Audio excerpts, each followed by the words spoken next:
Hello, we are Cesar Bonifaz and Alex Rodriguez, and today we will show you how to solve an equation by using special products. The first step to solve it is identify if you can use special products. We know that we can apply the binomial to the cube formula, which is this one. The next step is to identify and label A and B in the equation. In this case, since we have three terms, the first two will be A and the remaining will be B. For the first step, what we need to do is rewrite the formula with a substitution of A and B. After you do the substitution, this is how it should look like. Once we have substituted A and B, we can notice that we have a binomial to the cube in here. So we need to apply the formula again. Again, we have to identify and label A and B in this equation. So A will be 4x and B will be 3y. You should substitute A and B in the formula, and after you do it, it should look like this. After you get the equation, first thing to do is simplify. For example here, 4x to the cube becomes 64x cubed. Then you can make this into the square, which becomes 16x squared. Then you can make 3 times 4x, which becomes 12x times 9y squared. Then this part here, you get it to the cube, which becomes 27y cubed. Then you get it down into here, pass this down because it's done. This part it still needs work, so you multiply this times this, which gives you 48x squared times 3y. That finally gives you 144x squared y.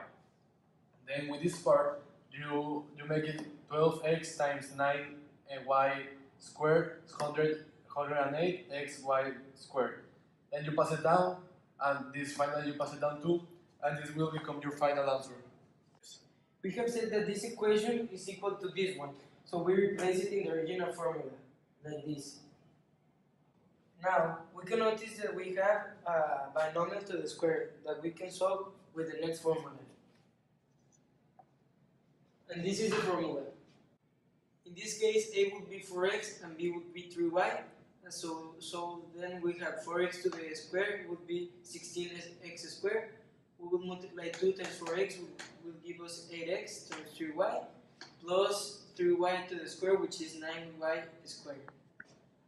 So we lay down this and we multiply 8x times 3y, which will give us 24xy plus 9y squared. After we solve the equation, we find this is the final answer, and we will replace it in the original formula. The next step is to multiply this whole parenthesis times negative 5. So 48x squared times negative 5 will give us negative 240x squared.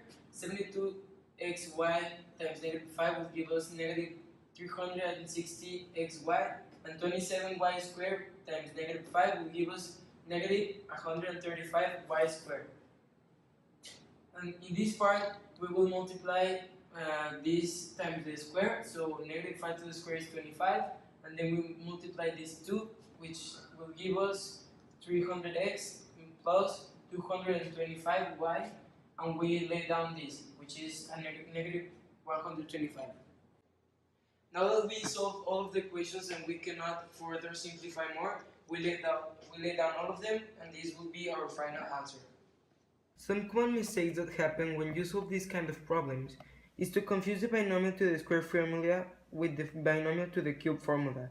Another common mistake is to classify A and B with the wrong sign. Also, make sure to identify when you can use special products. Now I will show you how to do a multiplication of two radicals with different index. In this case we have x to the 7 with an index of 3 and x to the 11 with an index of 5. The first step is to pass the index below the exponent. So like this. So it will be 7 divided by 3. And in here it will be the same, 11 divided by 5. So now we have to add the exponents. So it will be 7 divided by 3 times 11 divided by 5. We will find our common denominator. Then we will add, so it will get us 68 over 15. Now we will divide 68 over 15, that will give us 4. So we take this 4 and take it out, and we put it in the as exponent of x. So we multiply x to the fourth, and in here we pass the denominator as the new index. It will be 15, and in this 8 stays inside of the house. So it will be x to the fourth multiplied by x to the 8, x square root of x to the 8 with an index of 15. Some common mistakes that happen when we solve these kind of problems is to multiply the index when you multiply radicals. Also, multiply the exponents instead of adding them.